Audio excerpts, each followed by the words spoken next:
Hello, everyone. Welcome back to E20 Zone TV. I'm a bit more calmer than I was this afternoon, but I'm still so very angry with today's result. I really, really am. Mitchell will be along shortly. He's just sorting his equipment out, and he will be with us. Um, before I bring Mitchell in, I'm just stunned with today. And I've seen things on social media and whatnot. People saying about you can't go mad over one result. Yeah, you can't, but you can go mad over one performance. I know that for certain. And today's performance was borderline the worst performance I've seen West Ham probably under Moyes, if I'm being truthfully honest. And all the time Moyes has been here, there was just nothing there today. Nothing. And there was nothing to be. The markings we're going to give tonight, trust me, they're going to be brutal. Absolutely brutal. And it was just shocking. It was just shocking from start to finish. Every player to a man was poor. And even the manager's got to take a bit of the blame for this also today. He really, really does. So when Mitchell arrives, I will get going. But for me, I look at today and I look at Thursday. And on the balance today, looking at Thursday, can we go to Lyon and win after the way we played today? Not a chance, mate. We would have to spin this game completely on his head, right? And I know we can do it because we've done good things this season, right? But this is a major ask, like major ask, like for anyone, like to go over there and win, especially after the way we play. I just want to get to a few comments before Mitchell actually does turn up. Iron says -1. I feel bad for the fans who travelled to watch that shit. I totally agree. Utterly agree with you. Unbelievably agree with you on that one. Yeah. Razor West Ham says only Dawson gets a 7.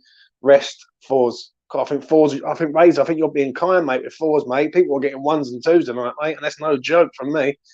Luke Legend says evening all. Moyes might as well start the under 23s. It would have made no difference whatsoever. Right, no difference. I agree. And all of them get a 3. Even 3's too low for me. Really, really is. I tell you what. Let me get started because Mitchell's sorting himself out. Let's have a look. All right, let's start with this man, and the people in the chat can help me out. Fabianski, Lucas Fabianski is the first rating of the evening, and for me, he's made a few like errors recently. Like even against Everton last week, he was all over the place, and for me, he was okay. I guess he kept the score down. Like Mbema or Tony went through, and he could have made another goal. I'll give him a 5. I'm going to make this pretty short and sweet from me. It's a 5 from me for him. Oh dear, I've got one out, one in. I've got Athers in the house. Athers, what's going on as you eat your grub, son? As I've got a replacement, quickly. Lucas Fabianski, Athers, give me a rating for him. I'll probably say, for me, at least a 4 or 5. Because if I'm previously when I sort of like played goalkeepers, everything else, but don't get beaten near post, I think is the main thing. Yes, it was a good effort, it was a good shot, but I think always keepers could try a bit better when balls coming down near post. I don't know. It's just the unwritten rule that you don't get beaten near post. You know what I mean? But no, it was a good strike. I just feel I wouldn't lay the blame on the goals with him. I think it's more just a communication issue between Dawson and Diop, just switching off. Maybe that's the lack of playing time today. Who knows? Is my internet really crap? Because I'll just quickly restart if it is. Yeah, I think it is, mate. I was just about to message you. You log back off. We'll come back. No worries. I could just not get the staff these days. This is the way this is going tonight. Is like the West Ham performance today. Shocking at the minute, but we move. Do you know what I mean? It's just for me with Fabianski today. I said a 5 because I'm just thankful that he weren't more than 2. That's the only way I can look at it. I will carry on with my ratings, and then I'll get the boys back in as soon as, right? But as one comes out, the other one comes in, right? Is he all sorted out or what? Let's have a look. Mitchell, talk to me, mate.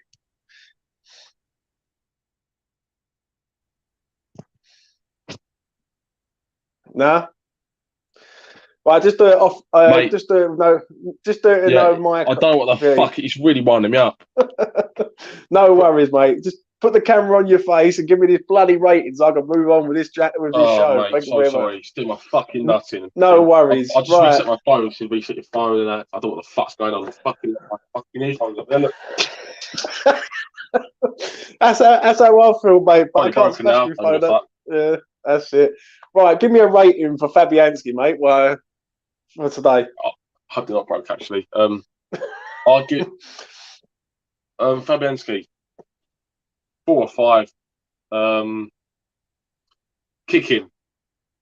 Oh my god, he couldn't pass. I saw something actually a minute ago. He couldn't pass wind, and that made me laugh a bit. As I was trying to sort it out, he couldn't pass wind. His distribution stay was abysmal. Yeah, just not good enough. Should have done better for the goal as well. I think near post, you should do better near post. It's what goalkeepers you're taught. Professional goalkeeper, you need to near post. You've got to keep that covered at all times. 4 or 5. I'm gonna go 5. 5 alive. So I've gone 5. You've gone 5. Athers, you've gone what? 5. Right. Right.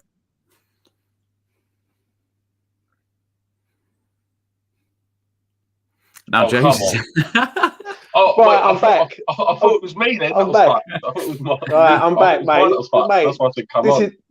This is going like West Ham's performance today, honestly, 100%. Right, we start now. Let's go.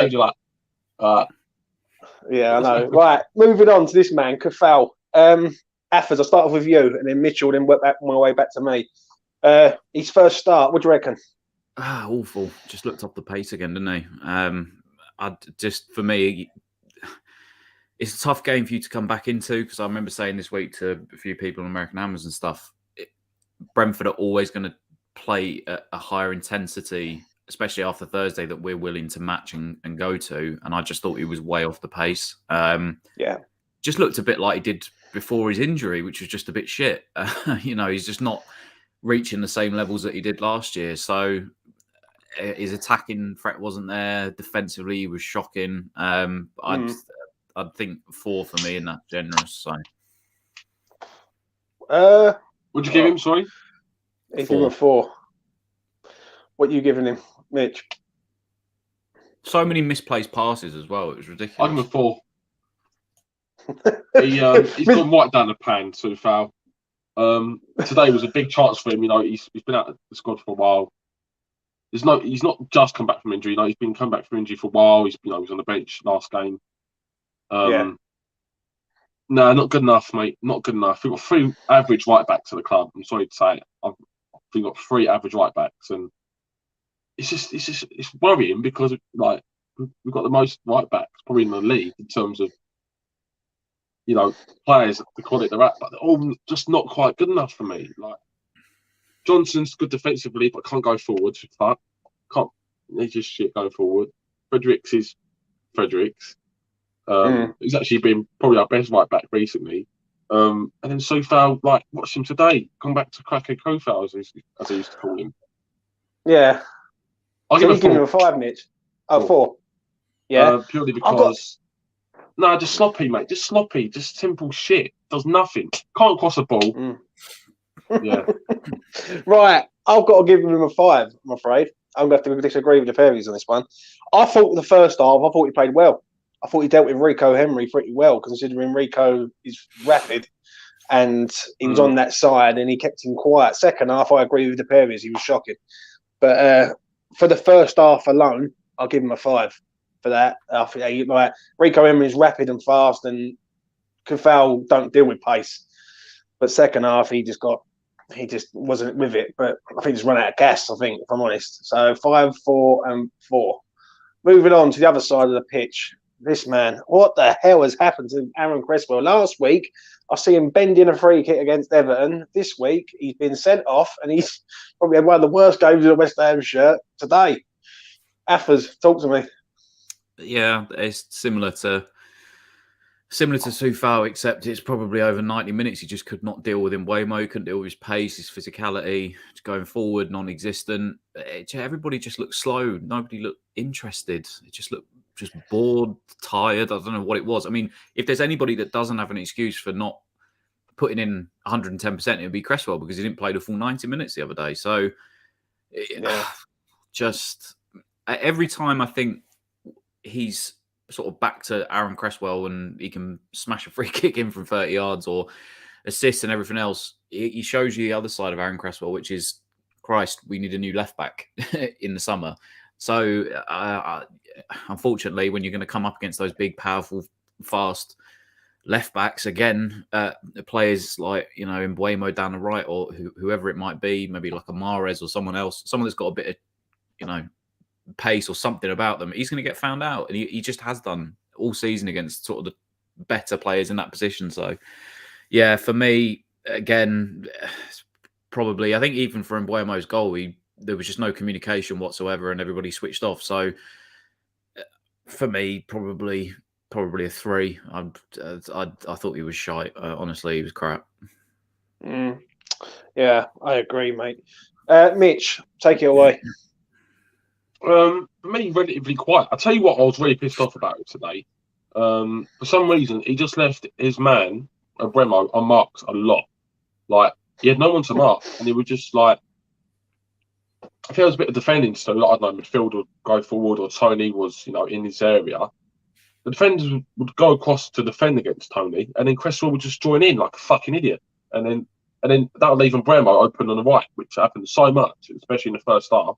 But Bremo just didn't have his shooting boots on. I mean, he did for the goal, obviously, but he had a lot of chances in that first half for Bremo. And we got quite lucky with that. So, yeah, he was all over the shop today, Cresswell. Marking-wise, lost him for the goal. Completely lost him. He was on his left side.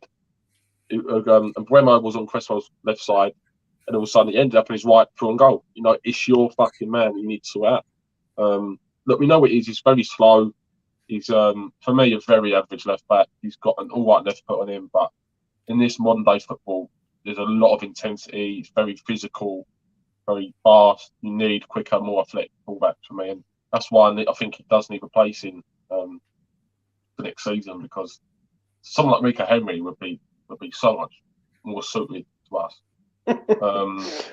Me and Athers nod, because me and Athers have been saying this for fucking about a year. I wanted him years ago. I wanted him like 3 years. Actually, I'm going to search on Twitter later if I said anything about Rick Henry. I'm pretty sure I did like 3 years ago.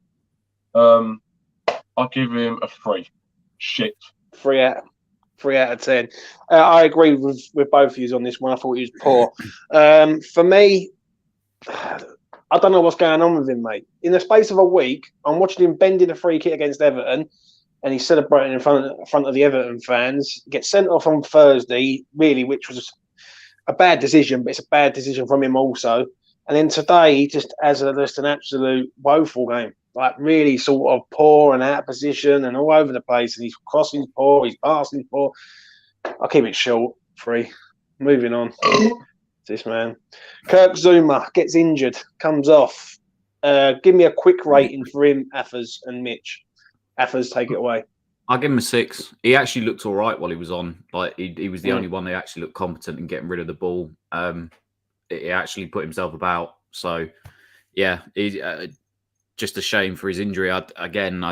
Some of them players I probably would have rested today, but him potentially being one of them. But yeah, I'd say he was a 6. He didn't really make a mistake while he was on. So I agree.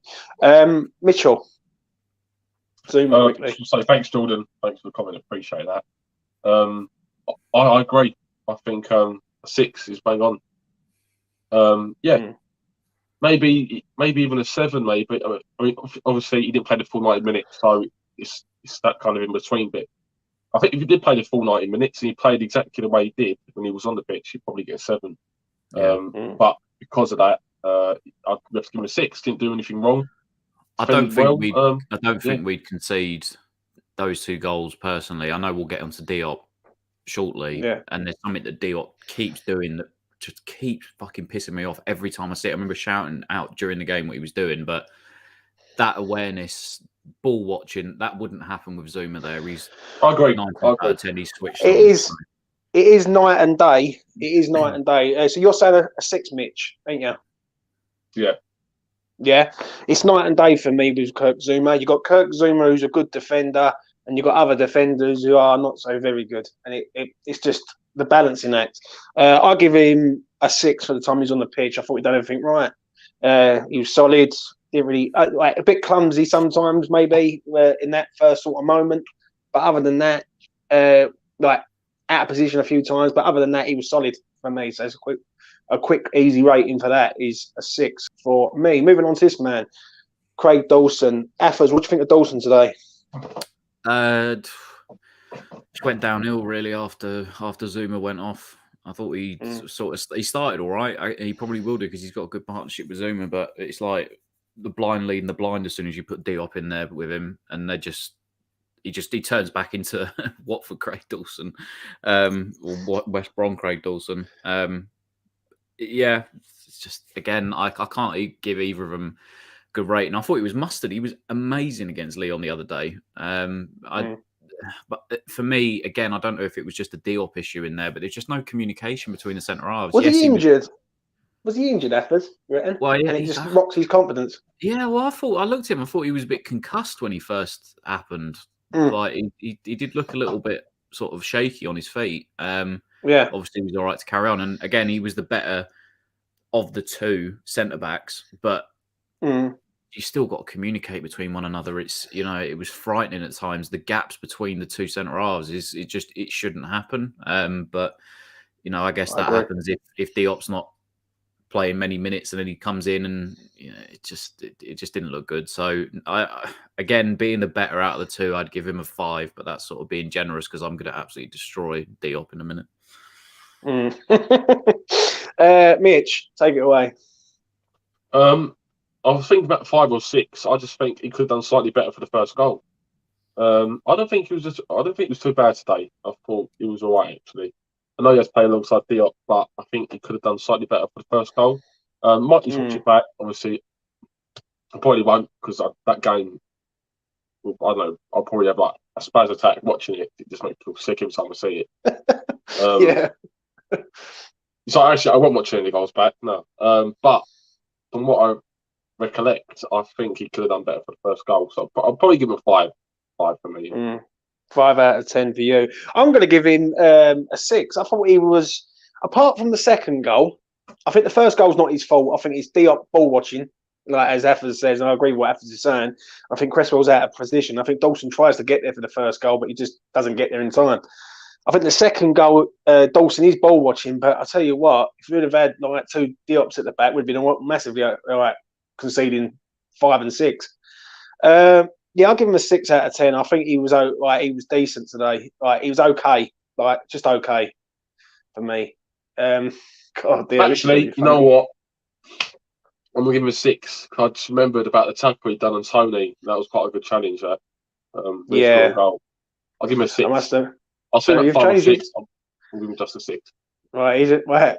Are you going to give this man a 6, Mitch? Thomas Souček.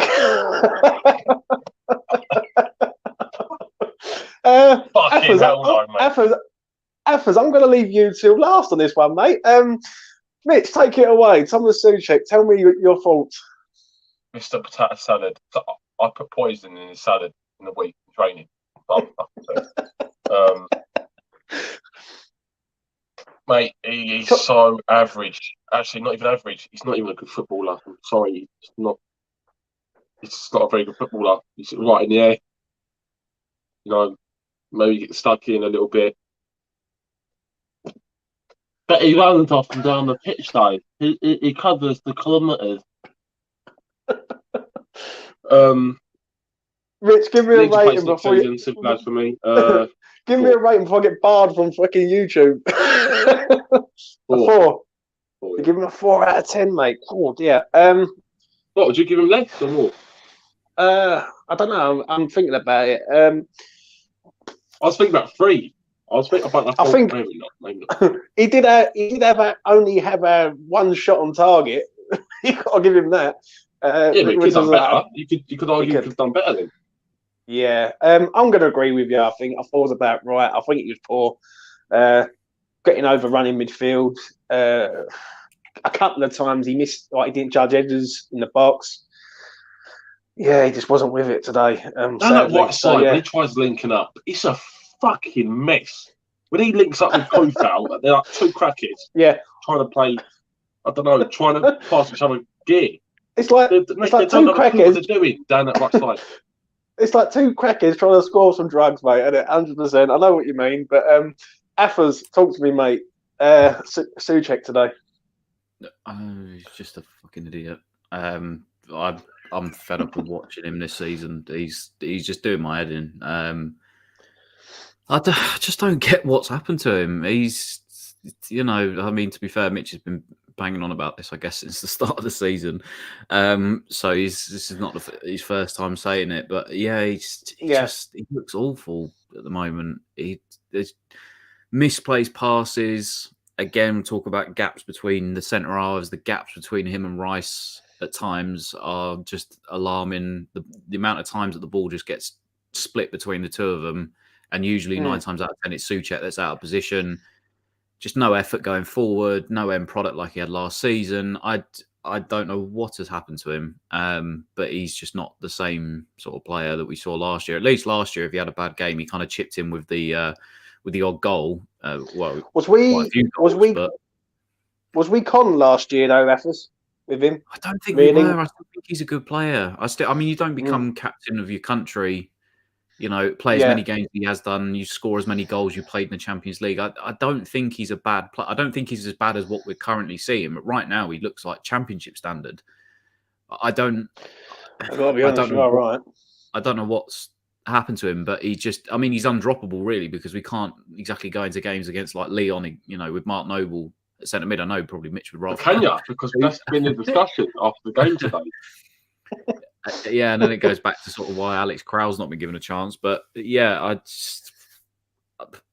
it's shocking how, again, I know you're saying it's night and day between, Diop and that. It's night and day between where he was and where he is now. And other midfielders 100%. Like Ericsson today, as I was saying earlier on Twitter. Look at Ericsson as their box-to-box midfielder compared to ours, which is fucking Souček. Yeah. Embarrassing. Yeah. Well. And we're the team trying to chase top 6. Do you know what I mean? Like, it makes no sense. Yeah, he's very gangly for a box-to-box midfielder, is what I would say. Stiff as well. And listen, I know he'll get credit this year from people because he puts his body about and he's got a few scars for the team. He bleeds for West Ham and all that. But yeah, it's fair enough. He may bleed, but you've still been shite. So I'd give him a 3 today. I think I thought he was woeful. To be fair, Declan Rice didn't exactly set the world alight either. I don't think he was as good as he has been recently. But yeah, he just dog shit. Let's move on from Souček and get on to this. Oh, by the way, commentary. We shouldn't have loaned him out, I think. Again. Oh, don't talk about commentary. That's another show, bro. That's another show. Let's get on to Declan Rice, our captain. I'm going to start off with this one. I feel that he has got his mind set on the move, mate, because he hasn't been the same geezer for the last. I really hope not.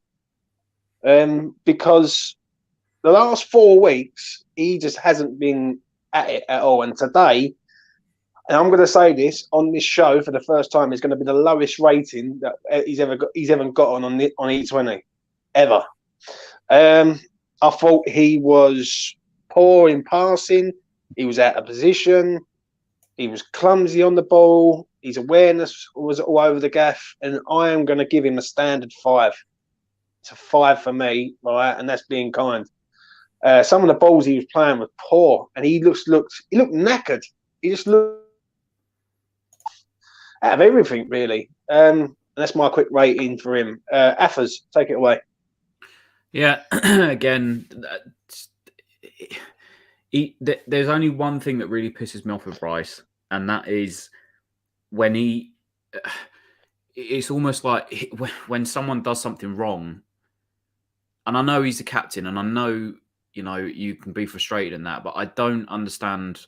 It's almost like he is, and I know he's levels above some of the other players in the team, but sometimes his reactions, they don't exactly spread confidence to the rest of your teammates. If he misplaces a pass and then it's, oh, his hands are up in the air and it's, oh, it was your fault because you weren't there to get the pass that I was trying to play through, or somebody makes a mistake and all of a sudden it's like, the arms go up in the air. And I know that's a thing, but he does it for me far too often, especially when he's the one that's made the mistake and he makes it out like you're the person that's made the mistake. And I don't like that side of him. It's almost like he is a level above everybody else. And like I said, don't get me wrong, he is clearly, but calm down a bit. Sometimes you will be at fault for stuff and you need to, appreciate that you've got to hold your hands up and say, yes, that was my fault. But his attitude today, the amount of times I saw him throwing his arms up in the air and just thinking, hang on a minute, you got to take some blame here. And today, there was a couple of things that when he tried to nod, or is it head the ball back down to one of the defenders, and then he was sort of like arms up in the air because they took the ball off of us when he was trying to head it back to Soufal. Passes that weren't going to miss.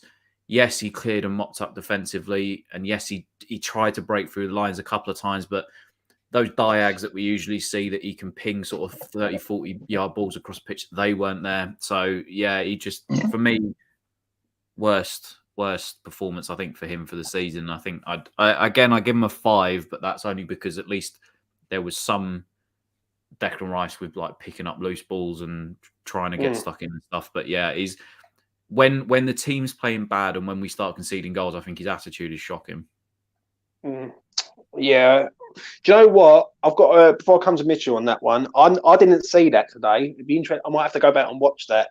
If I see it, I might have to change my opinion a little bit. But if that is what you have just said, if that is true, which I would assume it is because you wouldn't say it. Yeah, he did a couple of times. Yeah, I saw. Like that. Like basically, to me, he seems like he's above his station, so to speak. Yeah. Do you know what I mean? And yeah. So, Mitch, give me a rating and give me your thoughts on Rice before we move on, mate. I was thinking about 4 or 5, and I realised he did do a couple good bits, a couple decent tackles, interceptions, and the ball to Benrahma, that chance is very good. But that was as far as it went. Again, the point Athers made a minute ago was superb. I thought, the fine arms in the air. It's sort of something I think about too much, actually. Usually I think I'm quite good at noticing things, but no, I think you're spot on for that. That's a very good point. That is one thing where he does need to, I think, change his ways if he wants to be a captain, especially. I think that will come with age, with maturity. However, today I thought he just was off it. His passing was sloppy. Didn't drive us forward when we needed to. And in previous games he's just done it naturally. But today we really needed someone in that midfield to drive us forward because there were spaces and time where we could do. He was just passing around the back really slow. And Declan Rice had to pick it up and drive forward because Souček weren't. Souček. And Rice just didn't take that role on today where he really had to take the game by the scruff of the neck. He was sloppy and not his usual self. So I'd give him a 5. 5 out of 10 for Declan Rice. Moving on to this man. Come back in the starting lineup today, Manuel Lanzini. I'll start off with Athers on this one. It'll be interesting to see what Athers thinks on Manuel Lanzini because I wasn't impressed myself. What do you reckon, Athers? Yeah, I feel bad because the man's just had his car rolled over and been in a car crash. So I don't want to be too harsh on him, but again, just looked off the pace. Really struggled to get into the game. Really struggled to link up play. Again, somebody that didn't play for what is it now, 2 games last week and midweek. You'd have expected a little bit better from him. Just didn't do what he has been doing since he sort of like refound his form, which is, like we say, getting into the game, coming deep to pick up the ball, starting play, knitting everything together. Just wasn't involved. Is that helped by the fact that Antonio wasn't exactly giving him good runs in behind, or Bowen, making runs, or the midfield not getting him the ball as much as he should have done? I don't know, but just again, it just wasn't really that good. This is probably the worst rating show I've ever done because I give him a 3. I again just did not notice him at all. He was just another one that was just crap today. Yeah, Joe, what? I agree. I agree with what you're saying, and I can't not disagree. I'm going to give him a 3 and all. And I'm being kind when I give him a 3. This man's got no excuse. I know he's had a car accident, but he's not broke no legs. He's not broke no arms. He's still alive, and he's come in and played today from the start, and he's done nothing. And he's fully fit, and he's not played Thursday night, and for me, I know what the problem is, but I'll get to that at the end. So yeah, I'm just going to say a 3 for him. Not good enough, in my opinion. Mitch, take it away. I think about the rating, and the way I kind of rate players is where they're supposed to play. Lanzini was supposed to play further forward today. He's that player that's central. You've got to expect him to pick up very good passes, through balls, drive us forward, and he didn't do any of that today. It's very simple stuff. They kept it very simple, and it just didn't affect the game at all, really. You could have had any other player in there and they've done the exact same thing, if not better. It was just poor. Quite got bullied in midfield as well when he tried getting stuck in. He's tiny. He's a little boy, to be fair, so I can't really blame him. But I love Manu, but not a good performance. I'll give him a 4. 4 out of 10. Moving on to this man. If it would load up for me. Here we go. Pablo.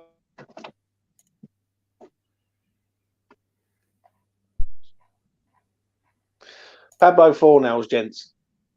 And they're both disappeared on me. I'll start on this one. You cut out. Pablo Fornals for me today was... You cut out. Okay. To a point. And... I don't know. I'm going to give Pablo a 5. I think 5's about right for where he's at. What's going on here? Where are my... You're cutting out. Oh, wait. I'll get these 2 out and then I'll bring them back in. It's not our fault, it's you. Fucking Dalek, mate. What's going on?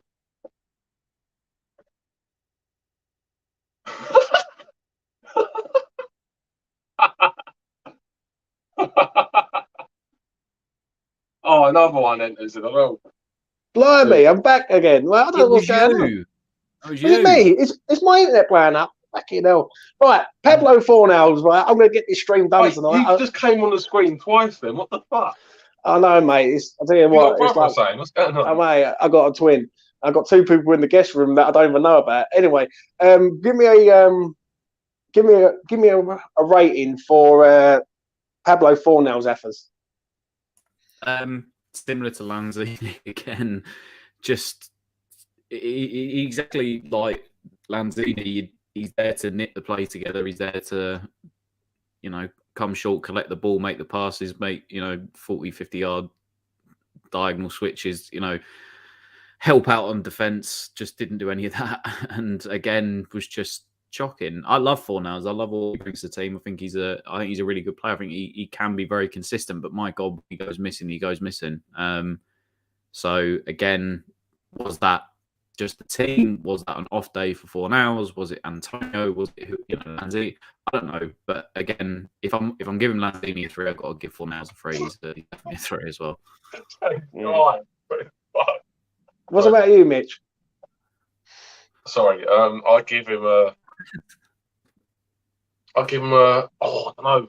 Fuck it, 3. Useless. 3. Absolutely useless. Yeah. Casting was so sloppy today. It was slow to everything. Yeah. Nothing on the game. I did say it earlier on. I'll give him a bit more than that. I'll give him a 4. I think he was a trier today, but it was just there was just nothing there from anyone else. Do you know what I mean? He tries. That's all he gets. Right, I'm getting through this 50 ratings tonight. I know that, mate. My internet's gone. Everything's going wrong. Next player on the list is Jared Bowen. And for me, non-existent. Athers, take it away. non-existent again. It's another 3. I feel bad because he's again Mr. Consistent. Just nowhere to be seen. Did not impact the game at all. I can't remember him having one moment where you thought, "Oh, right, he's in here," or he's going to cut inside his left foot and have a shot. Actually, be greedy like Jared Bowen of old. Nothing. I literally cannot remember seeing him for 90 minutes. Again, is that team? And I keep saying that because I don't know who to blame today. It seems like all of them are to blame, but just bad, just really bad. I don't know. Another 3 for me. I just thought he was non-existent. So yeah. It usually, like we said, and I know Jay Wizard just said there, just didn't take any defender once. Again, that's what we're used to. He takes the ball. Maybe obviously against Leon, he had a lot more space we could run in behind, but at least like when he seems to play off Antonio and those bursting runs that he makes him behind, he causes problems for defenders when or if he can square him up and take it to him, maybe a couple of step overs, cut inside. There was none of that. He wasn't helped out by the rest of the team with the fact that he didn't really exactly look to get him the ball. But then again, I don't think he looked to get involved in it at all today. He just looked way off the pace. So a 3 for me. I'll keep it pretty short and sweet. I'm going to give him a 3. Terrible. Like, non-existent. Like, yeah, he ran the bat, but there's nothing there. Like, I don't know what it is. Like, I don't know whether it's certain systems with Bowen that he plays better in or what. I don't know. But today he was just, even up front, he was just lack of threat. Even when Antonio went off, 3 for me. Mitch.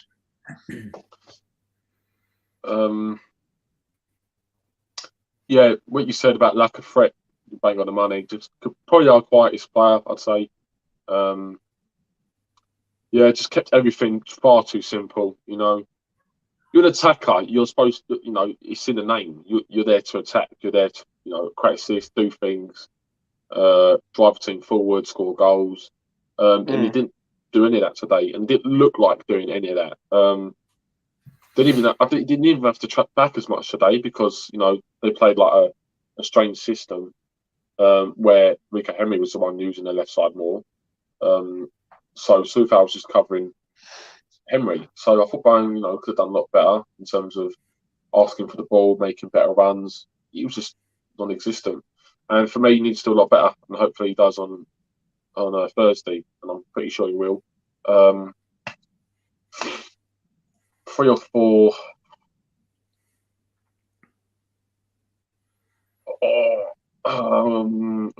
3.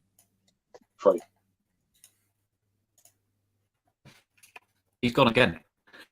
He's gone. He's gonna stare. Look at the fucking stare with him. Is this man, Mikel Antonio? Trust me, I am gonna get these ratings done if my internet will allow me to. Trust me, 100%. Athers was gonna kill me. But what? Athers, take it away on this one, mate. I'm gonna go last.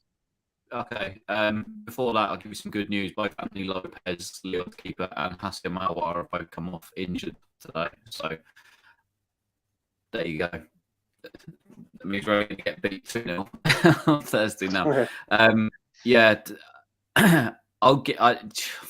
Fuck. Oh my God. I don't even know where to begin. I don't know what is wrong with the guy. He's just. To put a joke tweet up, I didn't know. I thought you took it seriously when I said about heat map. I put that up as a joke just because. Where are you? This centre forward. Sit in the fucking box. Right, Athers, you're gonna have to stop. You have to stop right there. Yeah, you're gonna have to come out and go back in because we can't hear a word you're saying. I'll chuck him out and he can come back in. Right, Mitch. Get this done, mate, because this is like this is like today's performance, mate. Fucking shambolic. What's going on? I see, look, Moyes is behind it. Moyes is like playing with the fucking broadband strings, like fucking Antonio's in there, mate. Fucking pulling the strings, mate, on the old broadband. Right, I'll tell you what. Go on, go with Antonio. Right, tell me your thoughts on Antonio today while I wait for Athers to come back. As I spoke about in the afterthought, I thought first half he was actually pretty decent, if I'm being honest. his first half performance for me warranted a 6. I actually thought he'd done all right. I thought his runs in behind were decent. I thought his first touch was actually quite good. He laid it off to players quite well. He didn't seem wrong, and I thought he was actually quite good. Done the most, made like situations, good ones. He won us like 2 or 3 corners as well. And then the second half, I've never seen anything like it. His body language just went to absolute shit. I don't know if Royce told him in the changing room at half time, like, you fucking useless fucking prick. I'm going to fucking kill you, you cunt. And then Antonio got really upset in the second half. Because he looked like he just didn't want to be there. He had a shocking attitude, completely changed, didn't make any runs, was in 2 minds all the time of what to do, did not put any pressure on any of the defenders or goalkeepers, or any of the defenders or goalkeeper. Fucking shit in the second half, just so shit. I must admit, when you do say that, it does tickle me. But give me a rating for him, mate. I can't. I don't know. Just the way you say it, mate. He's just like, I can feel the pain in you, mate, in your voice. It's just true. Do you know what I mean? Give me a rating for him, Mitch, and then I'm going to go all in, and I'll leave Athers till last. So, based on the fact I'd say his first half performance probably wanted a 6 for me personally. I'm going to give him in between a 3. I'm giving him a 3. Bloody hell, mate. I don't know about that. You're second being half, very... 1. Yeah. Right. I'm giving him a 1 for putting his shirt on, his boots, his socks and his shin pads and the West Ham shirt, mate. At the end of the day, fucking shambolic. I disagree. Me and Mitch had a debate earlier on the afterthought, and then Mitch said he played well in the first half. I totally disagree. I said he was running for things, but he couldn't really be bothered, if I'm being honest. And it was like what Mitchell just said there. It seemed like he had the ump about something, and then he gets subbed off. And before he gets subbed off, he gets booked. Then he gets subbed, right? Which makes it unbelievably like, what a day for Mikel Antonio. I'm sorry. What a day. He might be the all-time Premier League goal scorer for West Ham United Football Club, but he's not a top-draw striker, in my opinion. He's a blagger. He plays well in spells. He plays well in games, certain games, but he hasn't scored a Premier League goal since January the 1st against fucking Crystal Palace away. Now, let's get that into perspective here. He's our centre-forward, and he has not scored a goal in the Premier League for nearly 4 months. Is he a centre-forward? Well, he is by job description. When you look at Mikel Antonio, it's poor, mate. So I'm giving him a 1 today. And the sooner we get a striker at this club, the better. And then people can see a top quality striker, someone who knows it right where the goal is, and not someone who's a blagger. Do you know what I'm saying? And it's as simple as that. In terms of future for him, I think maybe next season it'd be good, maybe in a 2-striker formation, which I personally wouldn't play, but it's an option, or on the wing as a substitute, bringing on as a sub and just cause a bit of havoc down the wings. Because I think actually, from open play, he's good at crossing.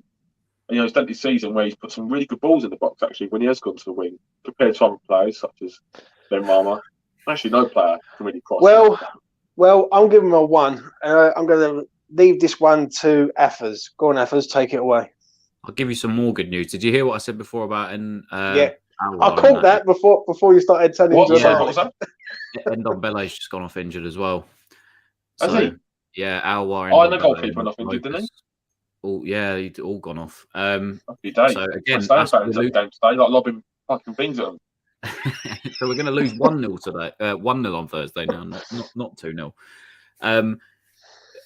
I was just saying before you go, the guy's a centre forward. What the fuck is he doing out on the wing? I put that tweet up as a joke about his heat map. I think you took it a bit seriously. I think you thought I was being serious. No, it was just a joke. The geezer's heat map is like, if you actually looked at it, it's ridiculous. He spends more time out on the wing than he actually does in the centre of the box where he's actually supposed to be. And I wouldn't mind, like I said, if he played games like against Sevilla in that second leg where he just runs his socks off for 120 minutes and he doesn't get a goal or assist, but at least he impacts the game and he makes it tough for defenders, I can live with it. But the guy there's no heart, there's no energy, there's no nothing. He's just lazy, and he doesn't make the runs in behind. He didn't look to come short to hold the ball up. All he wants to do is just drift out wide, and he can't even do that. His first touch is fucking shocking. He like when he went out to the right hand side, and I think he tried to sort of control it down and pass it back. So he can't even control it properly. The ball just bounces off his foot. He's got a 50p foot. Every time it hits him, it just goes in the wrong direction of what he's actually trying to do. Yeah. And the nail in the coffin for me is it shows complete just lack of just. I don't know what it is. If it's disrespectful, whatever. But when he was coming off and he just kicked out at Rico Henry, got a booking, and then came and walked off the pitch. What the fuck are you doing? Oh, disgusting that was. I'm glad you brought it up, actually. It does my head in. What's the point? We know you've been dog shit, but there's no point in leaving one on your man as a way of. It's just petulance. The guy's in his 30s or whatnot. Grow up. 32. Exactly, mate. He's Just not fucking- a great professional at all, is he? No. It's just he's doing my absolute treeing at the moment. He just I don't know what it is, but when he doesn't want it, he doesn't want it, and he's not wanted it now for what feels like since, like you said, January the 1st. He's just, I don't know. It's the same against Spurs the other week. Fuck it, awful performance. He's got an ego. I totally agree with what Mitchell says. Right, Mitchell said this on this channel, right, about 4 months ago, and I was like, I don't know, Mitch, I don't know, right? Mitch says, James, he's got a fucking ego. He thinks he's better. He said, I'll watch him over there. I'm going over to Stratford. This is what you said, Mitch. I'm going to quote what you said. You go, I'm over there. I'm watching him. He's strolling around Stratford, right, like he owns it. Like it's just nothing. Like, do you know what I'm saying? And for me, I think people get a bit giddy because he's the all-time Premier League goal scorer. It's fucking embarrassing. He hasn't scored a goal. I think I agree.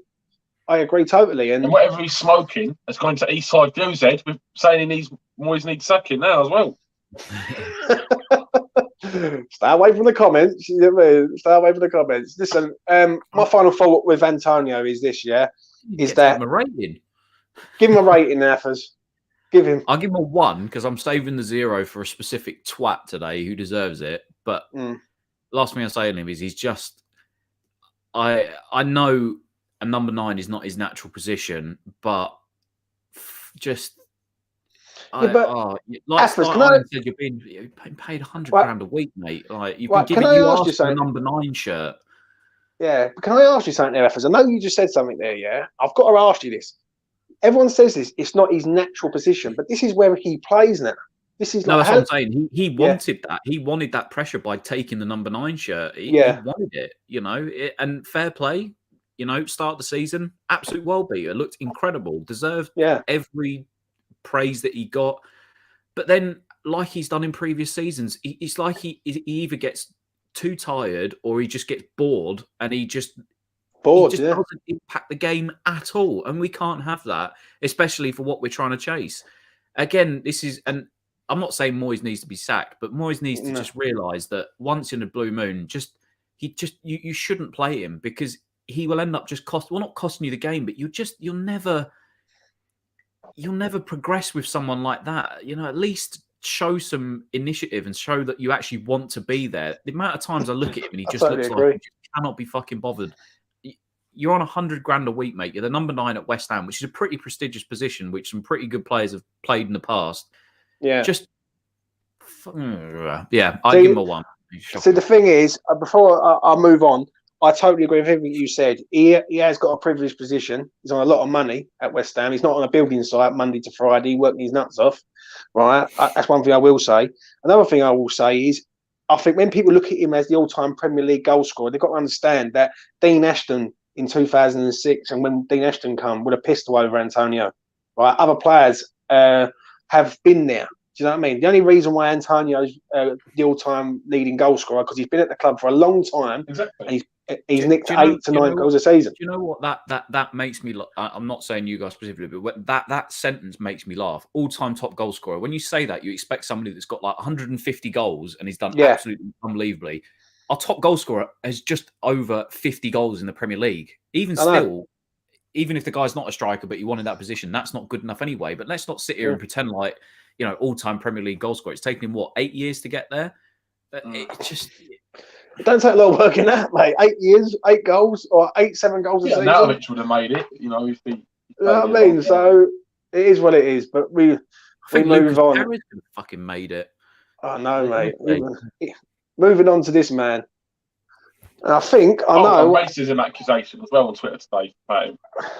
Yeah, but we'll leave that one out of this one, Mitch. Athers. Don't know why, but I've got a funny feeling this is your zero. What is he doing?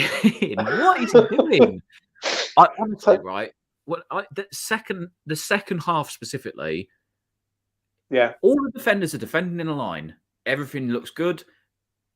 Brentford are running at you. All of a sudden, Issa Diop just thinks, I know, I'll just step out of defence and look. And every single time he did it, he got beaten. They either knocked the ball around him or he got pulled out of position and they just ran through him. Everybody else is moving back. Diop thinks, no, I'll come forward. I'll come 10 yards out of position to try and win the ball back, and then loses it. The geezer's an absolute fucking donkey. I honestly, when I'm watching him warm up and he's got that stupid floppy beanie hat on up on the sideline, I mean, he did. I don't understand. Again, and I know me and you at the start of the season were saying, right, he just, one more game. Yeah. He's going to get his chance. He's going to prove himself. Fuck me. Yeah. What a waste of £20 million that looks like now. He's so bang average. He's got no defensive awareness. He's got no communication skills. The amount of times that he's been caught, not just in this game, but over the last couple of seasons, ball watching, and it's not just in that game. I remember earlier on in the season when we played away in the Europa League, he got done ball watching when him and Dawson started out at Genk or Rapid Vienna or one of them two games. It's not difficult. And again, you want to try and stake your claim, especially when we're down to just 3 fully fit centre halves. At least try and show the manager some competence. But no, every single time he plays, he lets himself down. He lets the team down. He has just been absolutely dog shit. And I honestly, out of everything that's happened, that one thing that pisses me off more than anything is when all your defenders are moving back in a line and then out of nowhere, I don't know what, something just goes in his brain and thinks, oh, I need to move forward. And he just steps 10 yards out of position and tries to win the ball back. It just doesn't make sense. We're even doing accents on here, honestly. It just doesn't make sense. The guy is just absolutely boneheaded and clueless. I don't understand. He honestly. Still defend him as well. I hope. Do you know what? If that was like Ruben Diaz, or let's go back further, like a Van Dijk or a Cannavaro or Nesta or some, I don't know, incredible Italian centre halves of it, I think, yeah, fair enough. You've got a chance of winning the ball back. He just runs out and thinks, I know, I'll just completely break the line. I'll screw the rest of the back four up, create a huge giant gap, and then I won't even try and pick and win the ball back up. Fuck me, you're Issa Diop, mate. Just chill out. Yeah. Honestly, I hope to God he never wears a West Ham shirt again after this season. He has been absolutely atrocious every single time he's played for us. And I swear to God, is the last thing. If I had to see that stupid celebration again, I'll fucking, why? Fucking break it. It just zero, 0, minus 0, minus 0, minus 10, minus whatever. It gives us that. Yeah. Honestly, right. He pissed me off so much today. Athers, Woosa. Right. Listen, I agree with everything Athers said. Me and Athers have spoken on different channels over the last sort of 9 months. And me and Athers always used to try and back him up and say, listen, give Easter a bit of time. Right, he's going to come good. I've tried to back him up. I've tried to back Issa Diop up. I can't no more. He's just not good enough. He's just shit, really, mate. He's just lost his way, and I don't think Premier League football is for him. I think he'd be suited in Italy or fucking somewhere like France or something. Yeah, somewhere else. It's a shame. Don't get me wrong. I'm not gonna go in as much as Athers did on him, because Athers has done that. But I look at him and I just see a young, naive lad who's just not good enough, in my opinion. Do you know he's not even young anymore, though. That's the thing. Like, he's not. Do you know what I mean? Can I just quickly say, how the fuck was he captain of Toulouse when we signed him?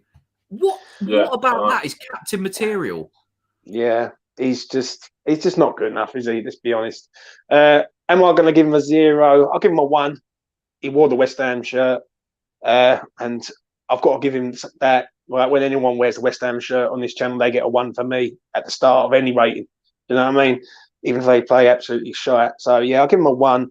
I'm disappointed in Issa, mate, but I'm sorry. I don't blame Issa Diop for this. I really don't. I'll look at David Moyes and I'll get to him later.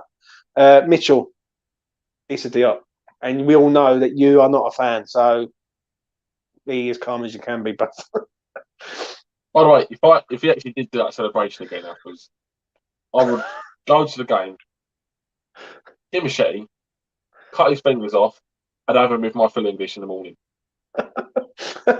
and enjoy it. It could taste disgusting, but I would still enjoy it. So know that he'd be fingerless for the rest of his life. Finger licking good. Right. Talk about Issa exactly, Diop. mate. Like that. Oh, mate. Right. Issa Diop, Mitch.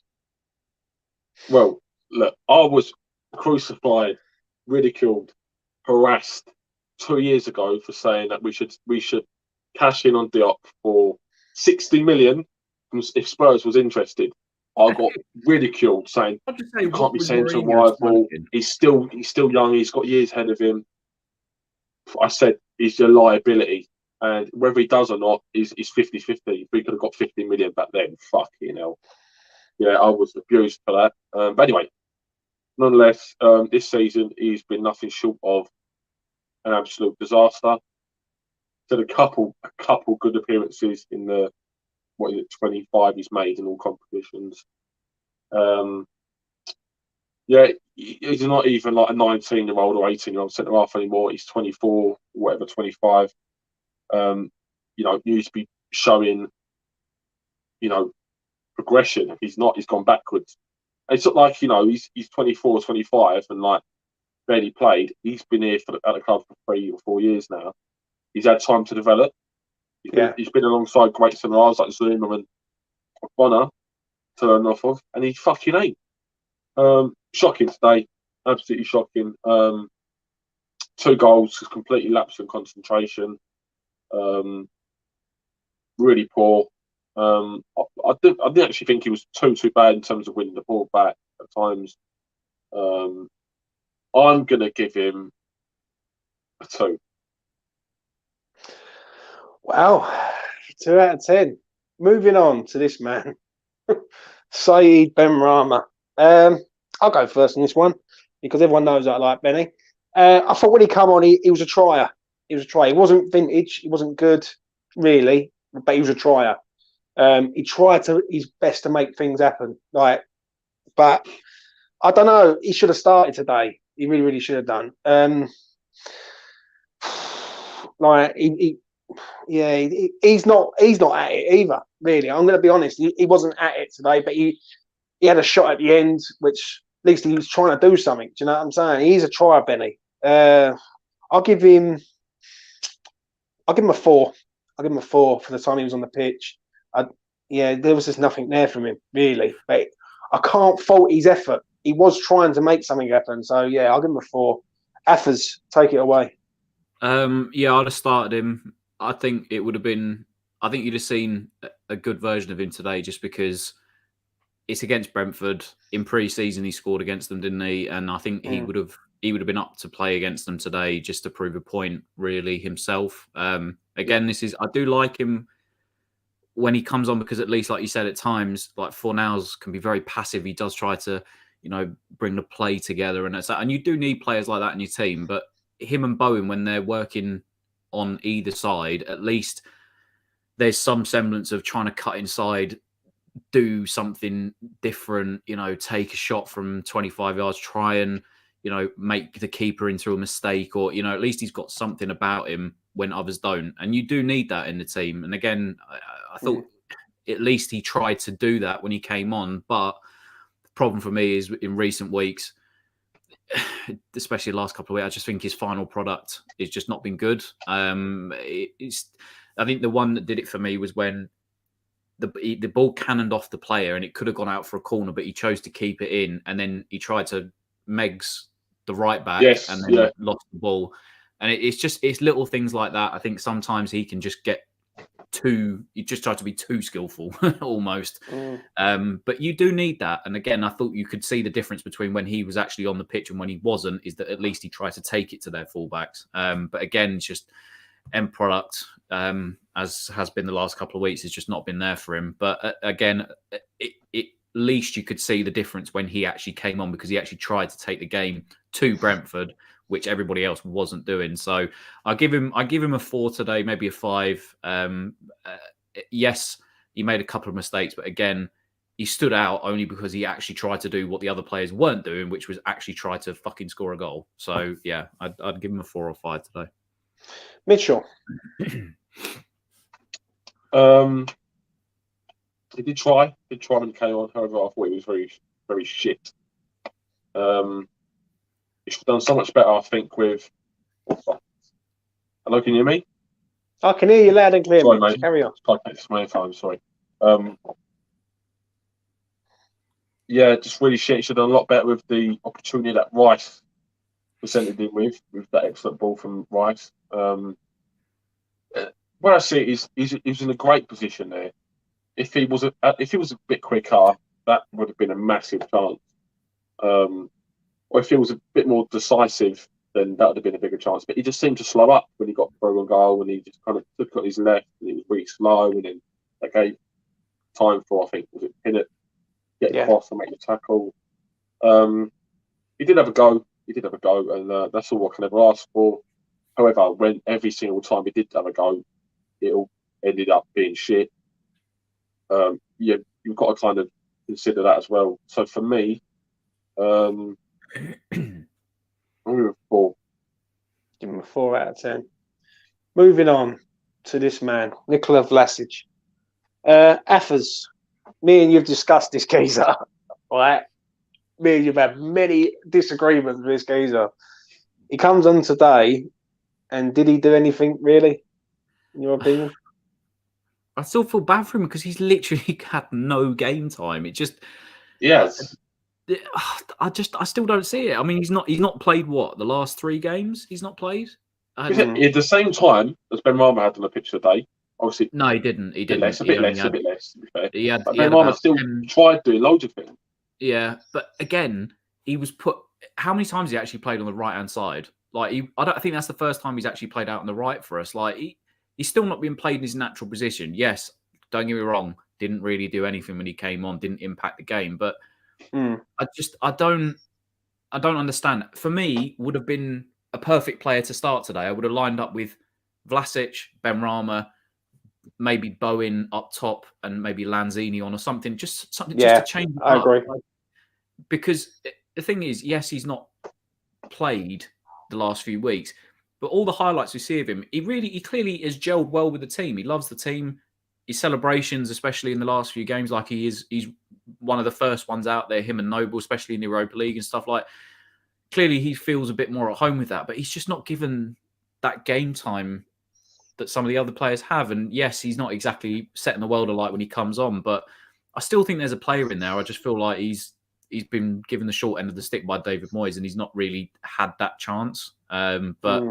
Again, you're not going to help yourself when you come on and you don't make an impact. But again, he's been played out of position, so I don't know what to expect almost. You know, he's put him on the right-hand side up against Rico Henry, who's twice as fast as he is. Yes, there was a bit of strength there when he battled against him, but he can't exactly knock a ball around him or do anything. All he can do is do what Fornals was doing on the opposite side, which was trying to, give the ball, cut inside to give the ball to somebody else to make something happen. It was never going to work for him. If he's in the centre of the pitch, at least then maybe he can use that strength a little bit more to hold the ball up, or at least, try and cut inside onto his right foot and had a shot. The guy's not left-footed, he's right-footed. So what's he doing out on the right-hand side? If he's not going to beat Rico Henry for pace... goals his left foot, though. he has done. But for me, he's just not effective where David Moyes brings and puts him on. That's for me. But again, it is frustrating because I still think somewhere inside there is a player, but I don't think he's exactly been played to strengths. But again, he comes on, even if he's out of position, he just got to try and do something. And he basically did exactly what Lanzini and Lanzini and Fornals were doing, which was being passive. So you've probably got to give him a 3 as well. So just, again, didn't make an impact. I'm going to go next in this one. Nikola Vlasic. I can't understand when Athers says that he hasn't played no game time. He has played games. But he hasn't looked good in them games. Like, I can only name 2 games really this season where he's looked I've gone, wow, yeah, he looks a player. I think Seville away in the first leg of the last round, and Leeds FA Cup home game. I thought he looked good. The problem is with Vlasic is that, and I always say this, when Manuel Lanzini is getting in front of Vlasic, and Vlasic is the star signing of the summer. Nothing against Lanzini, because Lanzini's been great, but Vlasic should be in there starting, but he's nowhere near it. Today he comes on, he done absolutely nothing, like nothing of any note. He didn't look just quickly. How many minutes do you reckon he's had in the Premier League this year? I'm not starting a debate or anything like that, but I'm shocked. How many minutes do you reckon he's actually had in the Prem this year? Go on, James, you go first. I'd say about I'd say about 290 minutes, something like that. In the Premier League, did you say? Yeah, in the Prem. The Premier League, a bit different than the Prem. 410. He's played 470 minutes. So if you divide that by 90, he's played the equivalent of 5.2 games this season of Premier League football.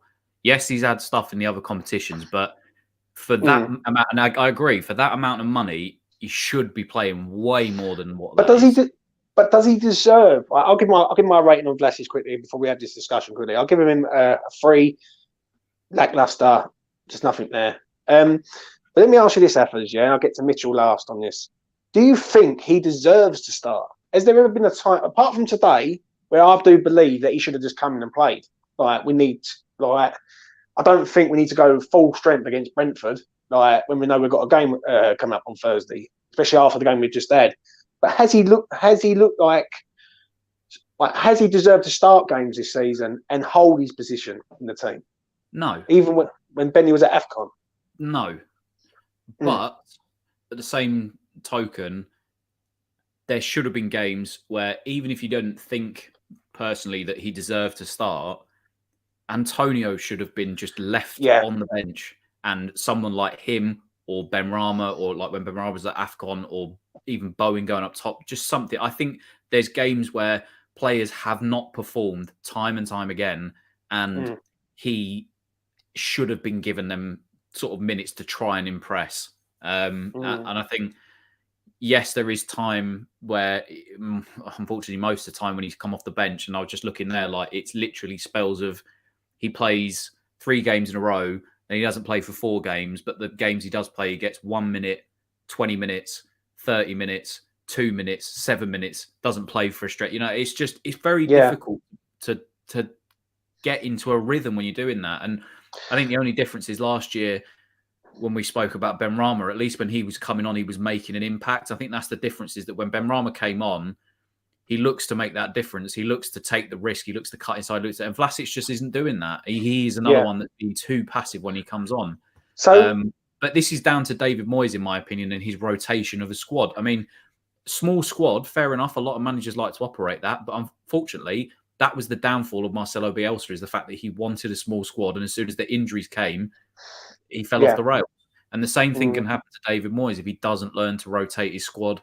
And especially when players are out of form, sometimes that kick up the arse by playing somebody else will give them the incentive to kick on themselves, i.e. Mikel Antonio.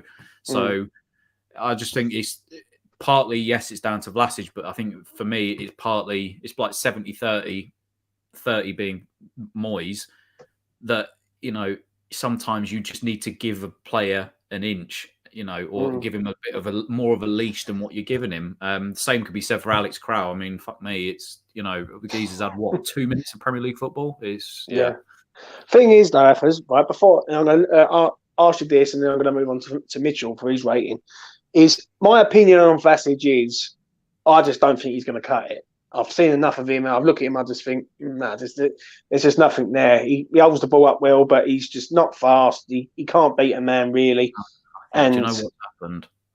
Somebody's just quote tweeted, because Rebecca's just tweeted and said, the guy I'm marrying is fucking well angry. I don't think I've seen a man hate more than he hates Issa Diop.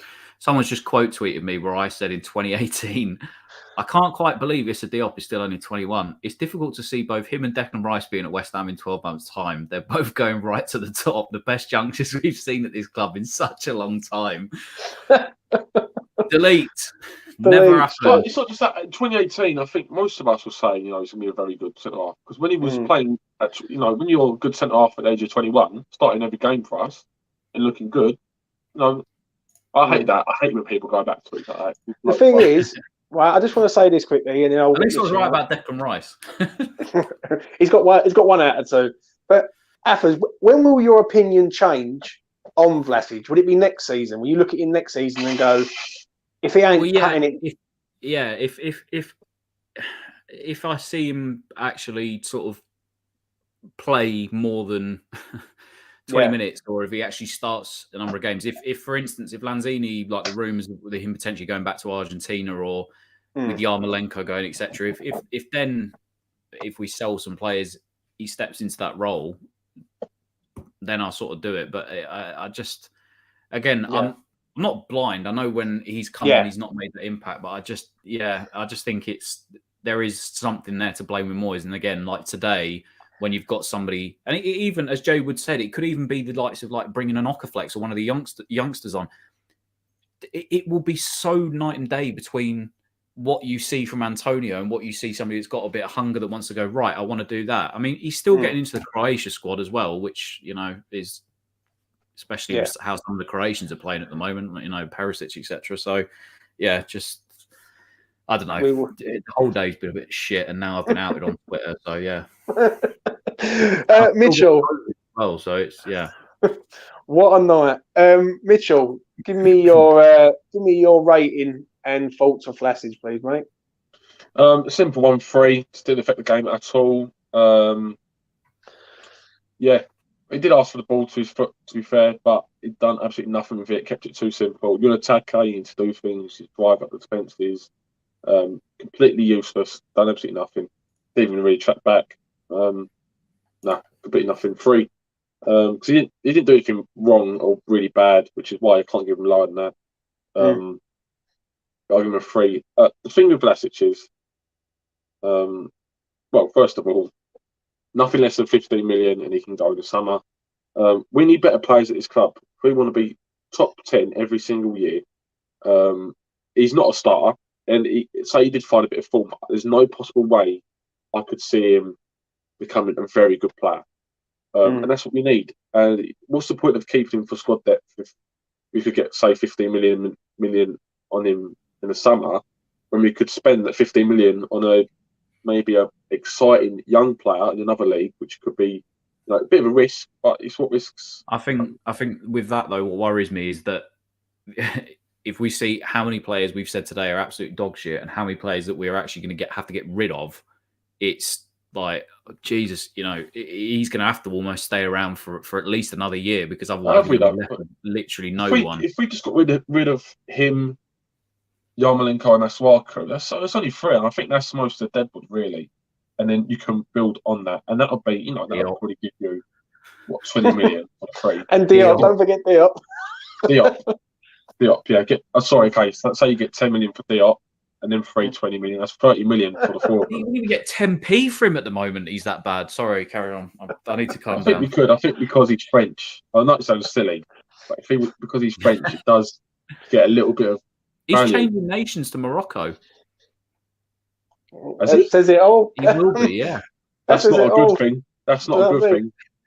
We'll get less money from now. If his name was, I don't know, it's a Harry Smith, he'd be worth 1 million. Right. Listen, I'm going to skip the ref because I thought the ref was okay today. I thought he was all right. I just thought he was shit, and he just done his job, really. Do you know what I mean? But I'm going to come on to this man, right? David Moyes. And I'm going to have an all-round discussion on this one, because I feel that David Moyes, the winter window is coming back to bite us squarely on our arse now. Athers, I'll start off with you.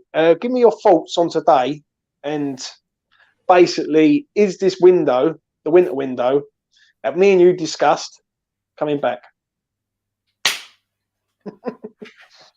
That's not a sexual one, is it? No, it's not a sexual one. Here is mine. Yeah.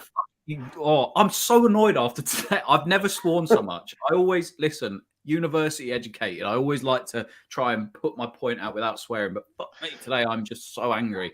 He's a donut. He's an absolute donut. You cunt. Like, literally that. He's failings in the transfer window, failure in his tactics, failure to rotate players properly.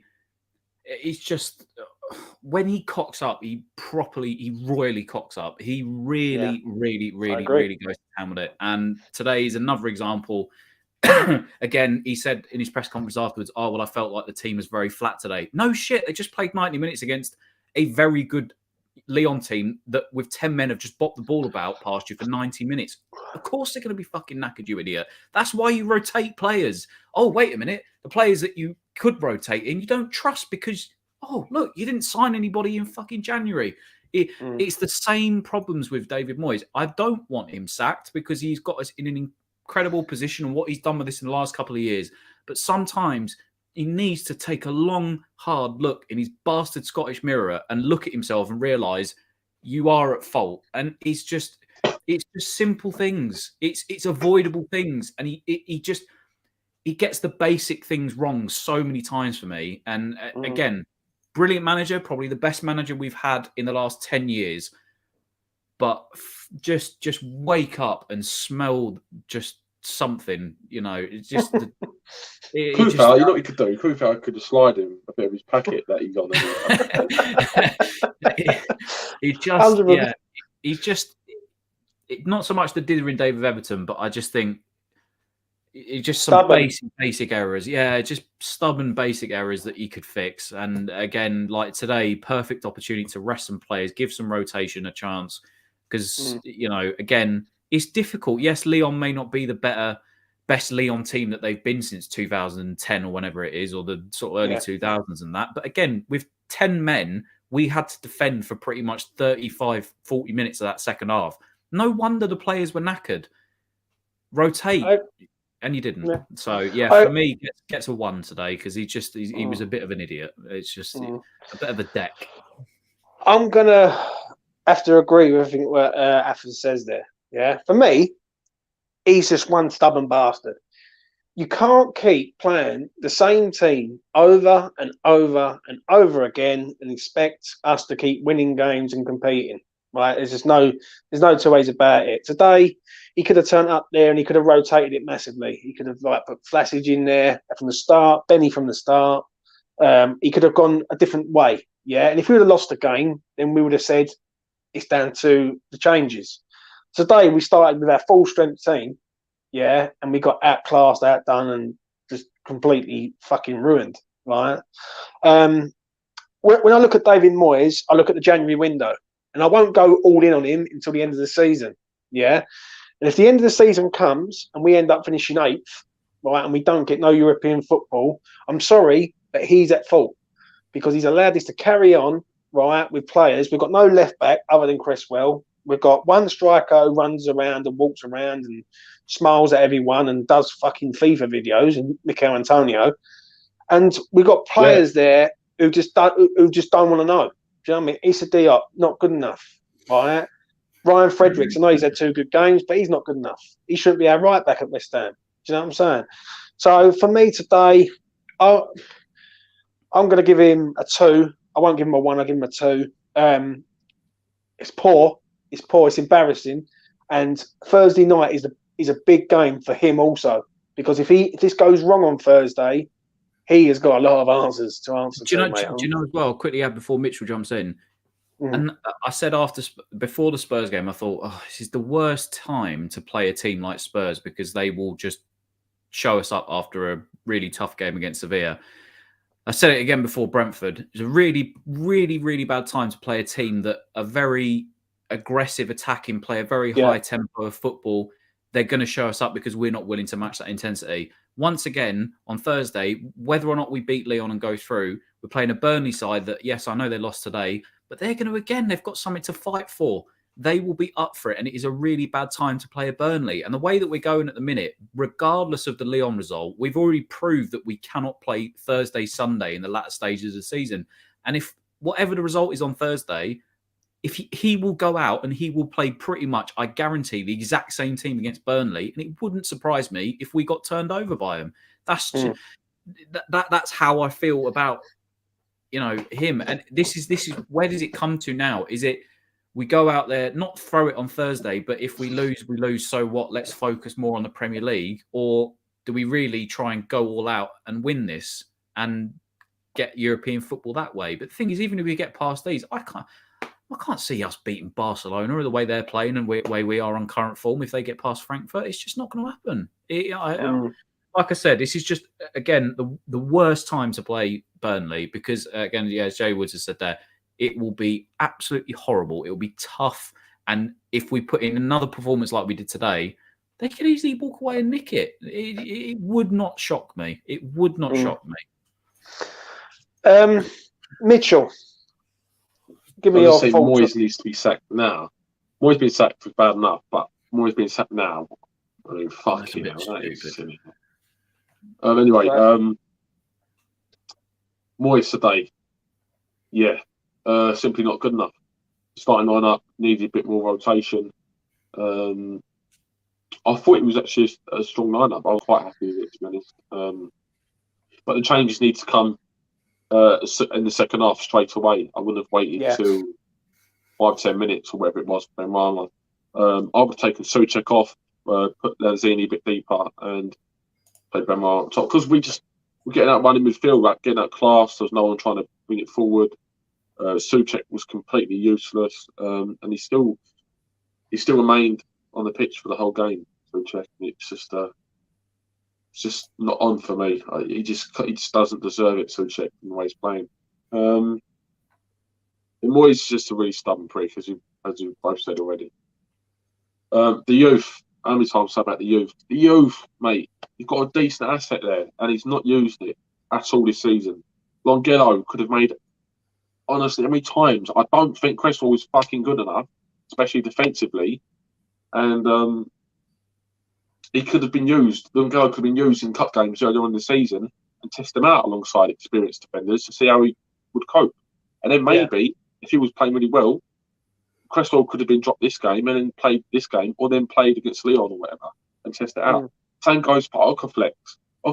There's no way Okaflex is worse than Yarmolenko. Oh, and by the way, Yarmolenko has actually had a better season than Vlasic, by the way. I meant to say that earlier. He's had more of an impact. Okaflex, Dan Chester's. I'm not going to say Perkins because I don't think some players have got it, some players ain't. I don't think he's got it. Just Baptiste are left. Surely they're better than Diop. Surely. Yeah. And we might have to see Diop on Thursday now as well. And we might not. That's the thing. If Zuma don't trigger Athers off, for fuck's sake. If Zuma's is not injured, and Diop has to play, then why the fuck couldn't we have tested out Baptiste or less in the other cup games earlier in the season? I've got to admit, listen, Mitch, give me your rating for him, and then we'll have a discussion about it before we wrap. 3 out of 10. He ran out of fingers. And that is it for the player ratings. Please do like the video. It goes a long way if you're watching. 42 people watching. And let's have a discussion about that. I'm going to ask both of you this question, and I just want one of you to answer it one at a time. If Thursday goes wrong, is this our season over? Because I can see this going down the pan. I think it's over.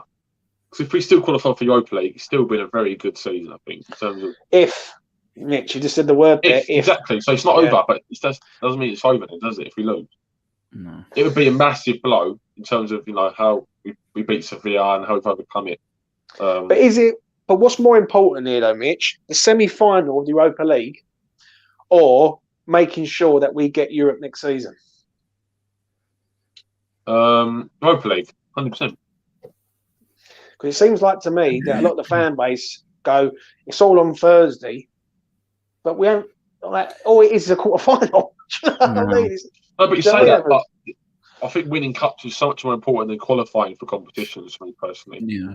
if you've got a I think chance, if we was to win and go to the semis, I think that's massive. Mm. You're one I of think 4 teams that could win Europa League, and that's massive for us.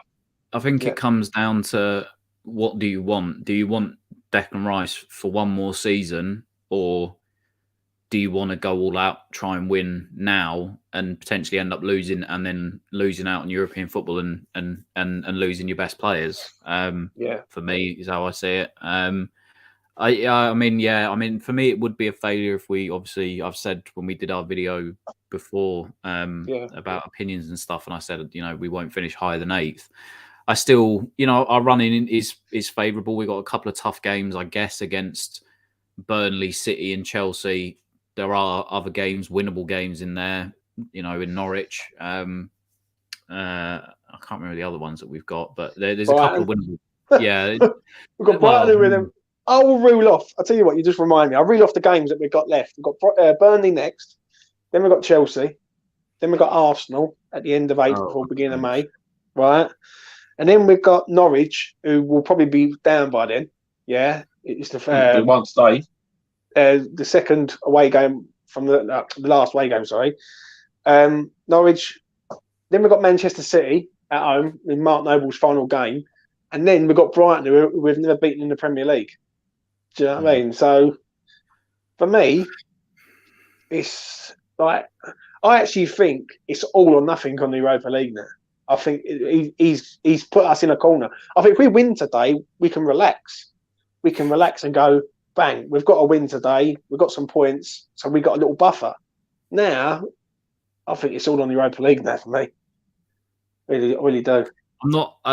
The only team I'm worried about is obviously Wolves, but then again, when I watched them the other night and they looked awful. I guess what Leicester can do between now and then, and can they close the gap? But yeah, if we play like we did today, there's no reason why they can't close the gap. So it's quite a big gap, though, isn't it? It's still it is a big gap, but it's doable still mathematically. I guess it's doable, but again, that depends what kind of team. Because all of a sudden, if we lose to Burnley, then we lose to Chelsea and Arsenal, then Christ, we are in trouble at that point. So we have to beat Burnley. If we don't beat Burnley, then fuck it. Yeah. It is all to play for, I guess, in that. But I think you're right in what you say. We have almost been backed into a corner here where it's getting to the point with, if we can't pick up the results where we need to be winning, i.e. today, then all of a sudden it does start to come down to the Europa League. So, it's a crap position to be in, especially when we've seen performances like today. But yeah, I mean, at least I can go to bed a little bit happier than Eastside Views, who apparently Moyes is on his death list. I mean, the guy absolutely despises him. Eastside Views is like, he's a fucking menace. He's got a dartboard currently, and he's throwing darts at David Moyes' head. Listen, I understand he's failing though, because I don't feel like that just yet. But I tell you what, at the end of the season, if we do drop out of this situation that we're already in, then I'm sorry, but he's got to be looked at and go, well, this is not again. It's Moyes. It's 100%. Here's the thing. Do you have a little prediction here? And then we can kind of come back. 10th of April next year. Do you reckon this time next year Moyes will be manager of West Ham? Again, because for me, it literally hinges on what Declan Rice does. I think. I think you basically I'd say give or take, you're losing anywhere between 10 to 20 points a season if he goes. I think that's the kind of impact that he does have. I think anywhere between 10 and 20 points you'll lose out. You're basically saying then, Athers, at present, or if you take Declan Rice out of our team right now, we're about 11th. No, I'd say we're lower than that. I'd say we're about 13th or 14th. Really? Yeah.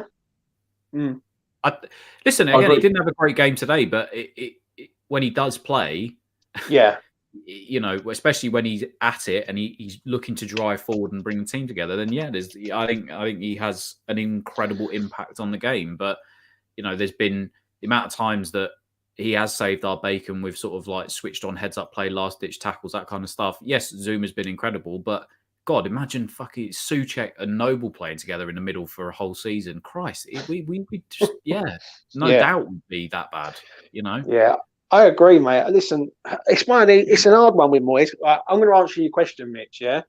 I feel if new owners come in, if Kadinsky takes over the whole club, I don't think Moyes is here.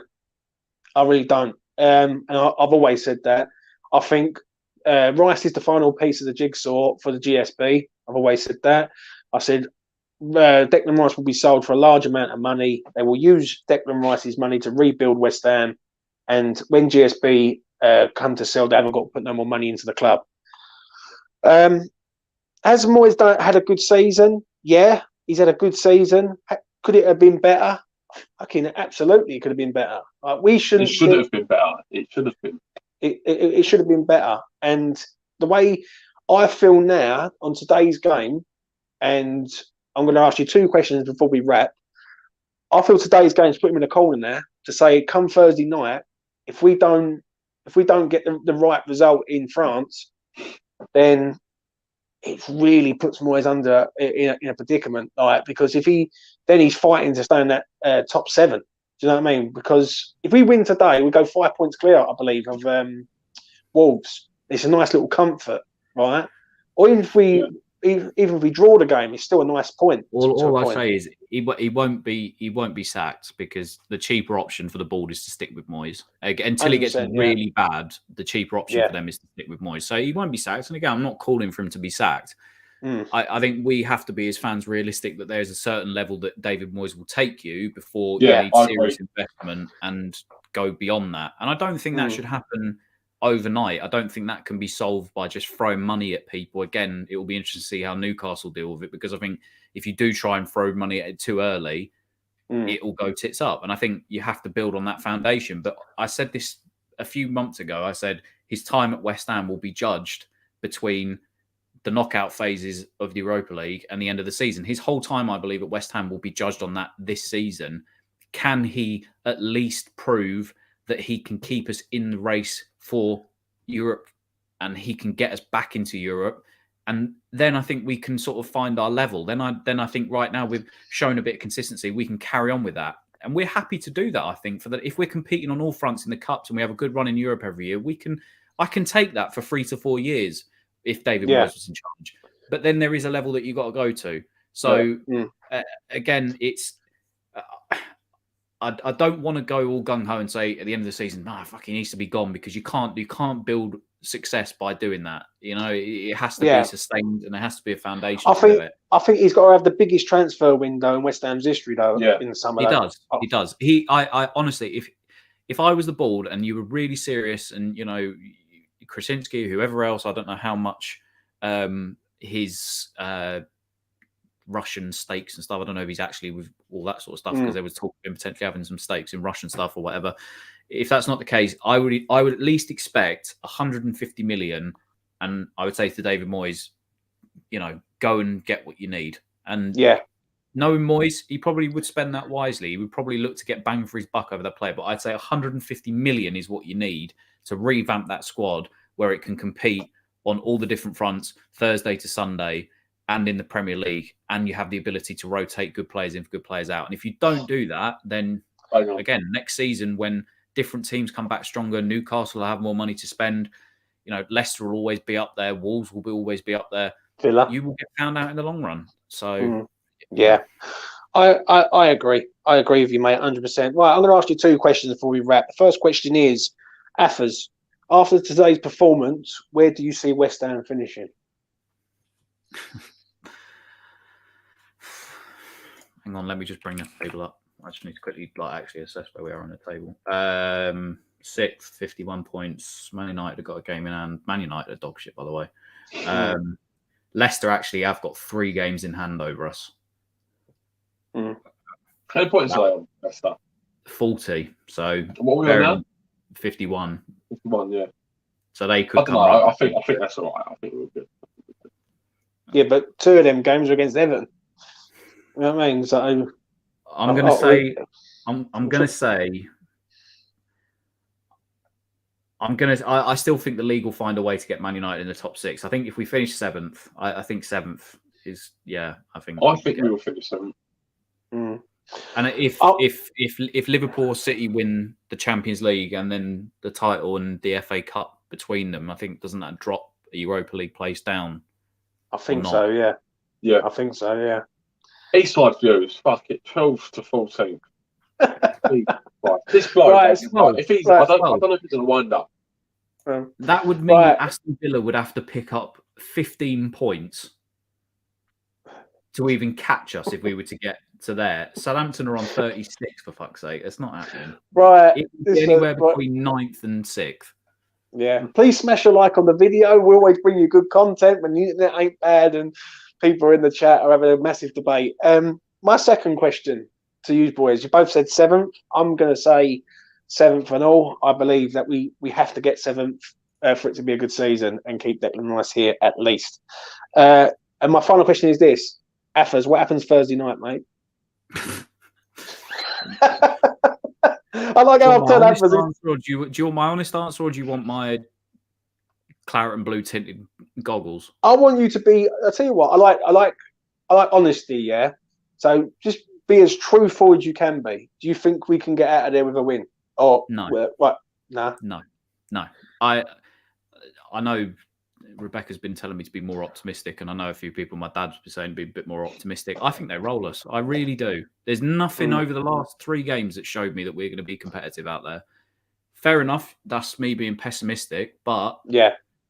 If you show any sort of bottle that you did in the Sevilla game, and listen, it is going to be rough out there in terms of the fans. They are going to be lobbing fireworks, flares, knives. Yeah, Leon's dodgy.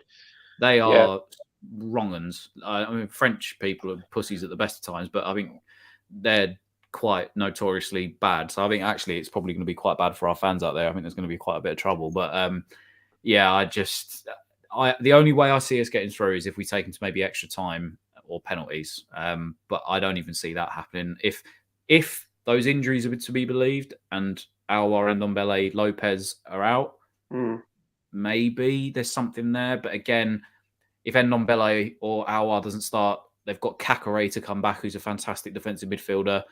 Toko Ekambi didn't even start. What was his Tete when he came on? My God, he had Ben Johnson on skates for 20 minutes.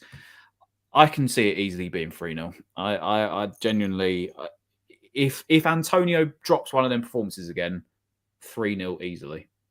That's just how I feel. And I know people will say, "Oh, you're being, down." You're being real at Athers. Listen, we've been real. What have we been shown in the last 3 weeks that says that we're going to do anything to them? Listen, I agree. I do agree with you on this one. Yeah. Do I think we can get rolled 3-0? No, I won't say that.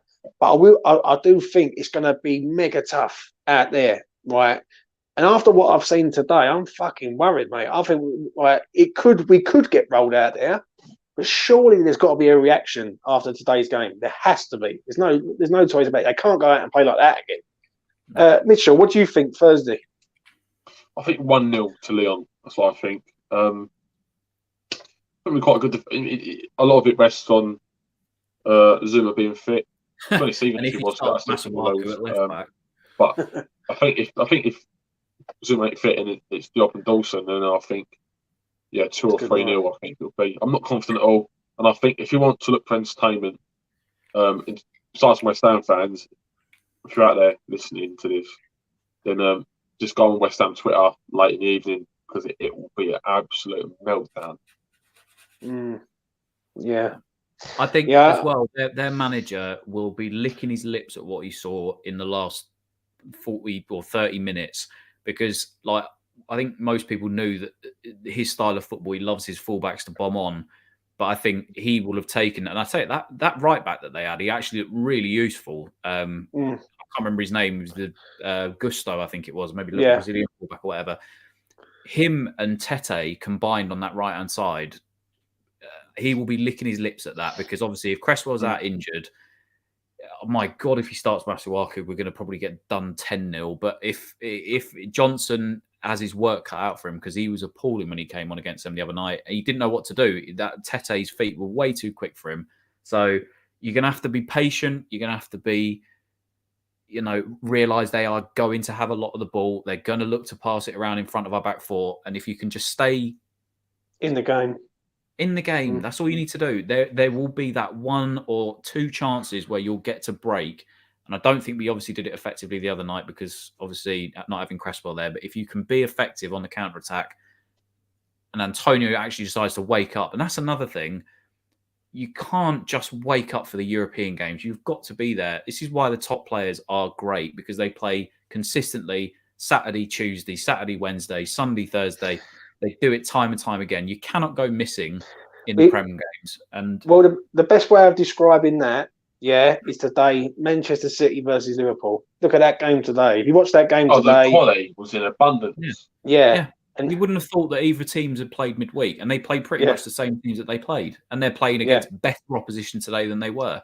That's the difference. You just, you've got to be consistent, and you just, if Antonio turns up and he plays like he did today, then I think, because realistically, the chance that we're going to have most likely, other than a set piece, is if we break on the counter and Antonio is effective against their centre halves. Other than that, Lukeba, I thought Jerome Boateng just looked shocking. Yeah.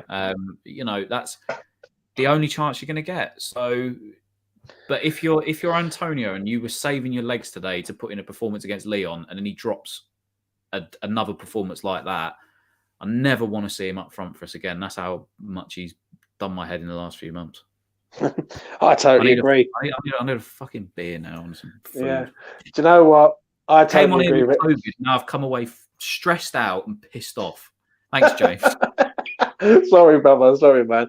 Listen, I'm going to wrap it up there. It's been a bad day at the office for West Ham United. It really, really has. It's such a bad performance. That's the only thing I can say. It's just so bad and it's so lackluster that I've got no confidence for Thursday right now. Maybe when Wednesday comes and I start seeing them on the training pitch and start looking a bit more energy, then maybe. But we are going to be up against a Leon side who are well marshalled. You know this, Athers, as much as the next person. They have won a lot of their games this year and they score goals all the time. Do you know what I mean? But we've got to keep the faith. Please do subscribe to the channel. It goes a long way. Please do turn that bell notification on because Lucas ain't in the house. He usually reminds me. So, and I'll be back again in the week to do another video about West Ham and seeing what's occurring. Do you know what I mean?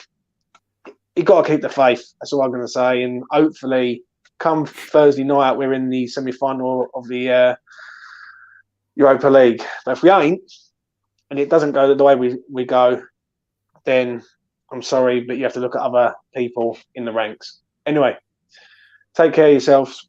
All the best, and try and enjoy your week. Bye for now.